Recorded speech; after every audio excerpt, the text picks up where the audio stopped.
Yo, Jacob. Hold on 1 second, I'm finishing something up. Nah, dude. You want to brew a quick 15-minute boil extract beer during lunch? Ooh, I did forget my lunch today. Let's do it, man. I've got this recipe right here. It's just a couple pounds of dry malt extract, some Cascade. I think we got it lying all around, and we obviously have some yeast that would work at whatever temperature we end up doing it at. So Yeah, let's do it. Cube Brewing, we're back.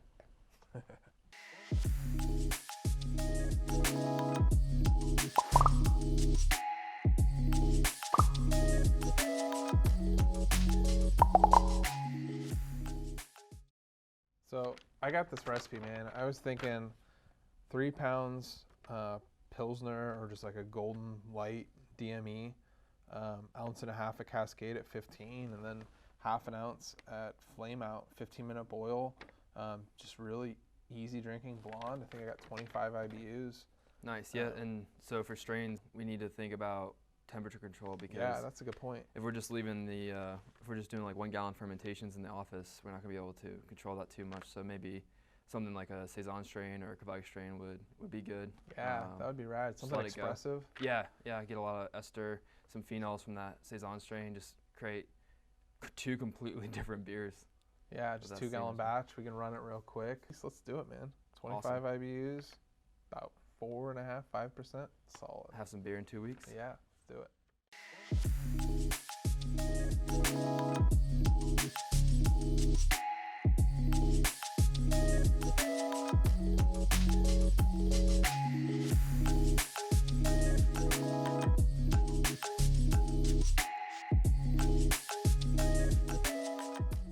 Making a 15-minute extract blonde, fermented at Cube Brewing.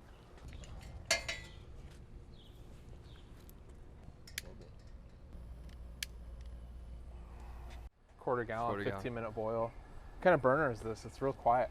Dark Star burner. Yeah, I've got one of those turkey fryer burners, which is where this kettle's come from, but it's like, it's so loud. So we're doing 1.5 at 15 minute and then half an ounce at knockout. Yeah, I looked at the recipe before, but I think it's gonna come out to like 25 IBUs, something like that. I wanted it to be like a pretty generic base blonde, so we could use a couple different yeast strains.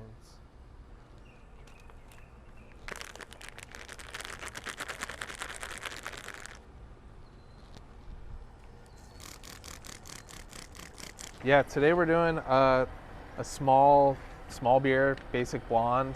And we're gonna do fermenting at room temperature, so limits us, right?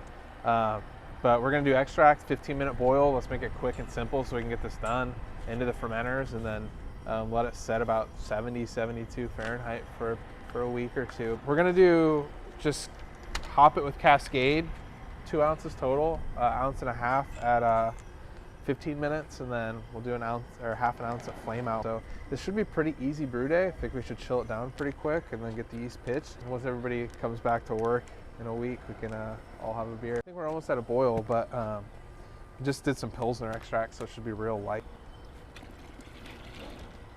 You want? No, I don't want something that comes out to be like 1080. Oh. How much is it? This is 3 pounds, right? Yeah, I mean, it should work out, but if you're off by a couple ounces when it's 2 gallons compared to 5 or 10 gallons, it's the same with hops. If we're off by, a quarter of an ounce, like our bitterness just gets so skewed. So it's something we really want to consider. We're gonna end up with a Tripel. Yeah, which is, the boil off Fun, again. right? Like if that didn't calculate it right, either we're gonna be really diluted or really concentrated. So we'll see. You want to help brew? So this is just the equivalent to Pilsner malt? Yeah, usually. Extracts are hard because you don't know what's really in there. Right. They might use some 2-row or like just American style 2-row. Have you made some pale malt. any extract beers? Yeah, I used to make a lot. But I would always start with Pilsner and then specialty grain up from there. Use actual grain. Yeah, because then you just steep it and it's way easier. Because then at least you know what it is, but when you use like dark extract or something with color, there's already specialty grains in there and you don't know what those grains are, so tailoring a specific style gets kind of difficult. Yeah, you don't know if they're chocolate or crystal or... Yeah, or what proportions. So you can make good beer with it though, like with dark extracts and it saves a lot of time. Yeah. Super easy, but I've always liked starting with a really pale extract and then steeping grains and build it up from there. Sweet. Right. This is a little excessive. Yeah, that's all they had, I guess. Smells good. Yeah, it does. It smells kind of like, I don't know, pancakes. Oatmeal or baked bread, yeah. No, really bready.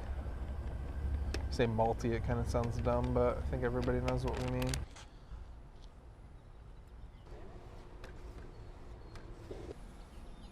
Yeah, I need a lot of things, but I'm in a parking lot about to ferment in a cubicle.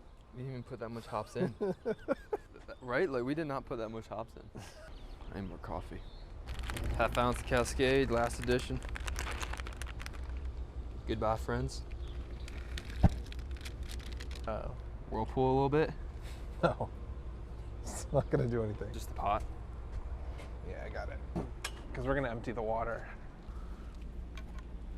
All right, so we've got our immersion chiller in the wort, cooling it down. Just finished our boil, added our last half ounce Cascade edition. And I'm gonna take a temperature reading, see where we're at. Trying to get down to around 90 degrees Fahrenheit, maybe a little bit lower. We are pitching a Kvike strain, but we are gonna split this batch into 2 1-gallon fermentations. So 2 different strains require 2 different temperature ranges. It's getting there.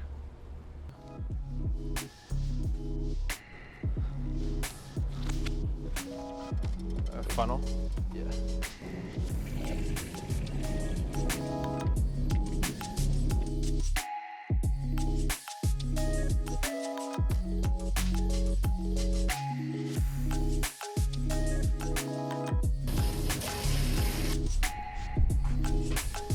this one, then we can clean everything up. Dude, that was pretty easy. And we got good yield. Yeah, good enough.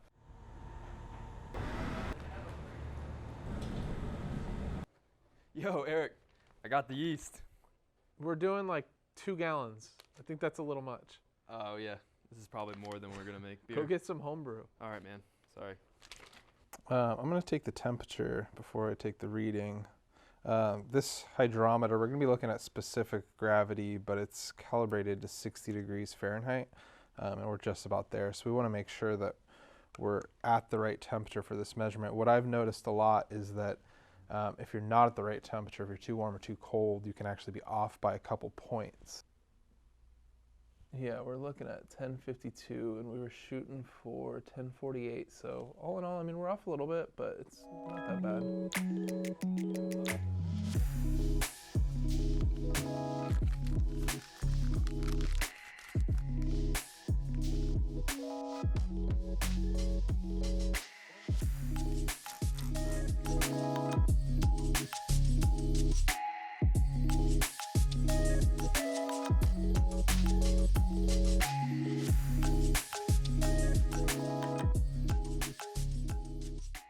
All in all, I think it went pretty well.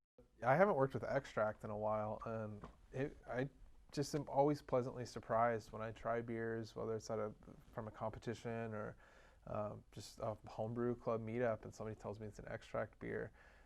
It can still be really high quality beers. Right. Yeah. And I mean, taking out the mash, that was so quick. I mean, if you're in a pinch, you just need a quick brew day. Yeah, our Really hop easy. utilization might have been a little wonky, right? Just doing a 15-minute addition. We're not going to extract and isomerize as many of those alpha acids, Right. meaning it's probably going to be a less bitter beer, but that's not a bad thing. I mean, 25 IBUs with some citrusy kind of piney notes from Cascade sounds pretty pleasant this time of year. So I wanted to go pretty much 2 completely different fermentation profiles. So for one end, I chose 590 French Saison Ale yeast. Right on. It's one of my favorite strains. yeah. Like notes of pear. It's awesome. Yeah, and it's really easy to, as far as temperature goes, it can kind of, has a wide range of fermentation I think temperature. like 65, 75, even upwards of 80. Yeah, Yeah, and that's ester phenol profile that we're not going to get in the other strain I picked, which is our Kvike Stranda, WP 519. And that should stay pretty clean, and also same thing, fermentation temperature range is pretty wide, so here in the cube, we should be able to let it go and not worry about it too much. Yeah, maybe we can do like a Cube Brewing bottle release. I think we're going to yield a whole couple bottles from this.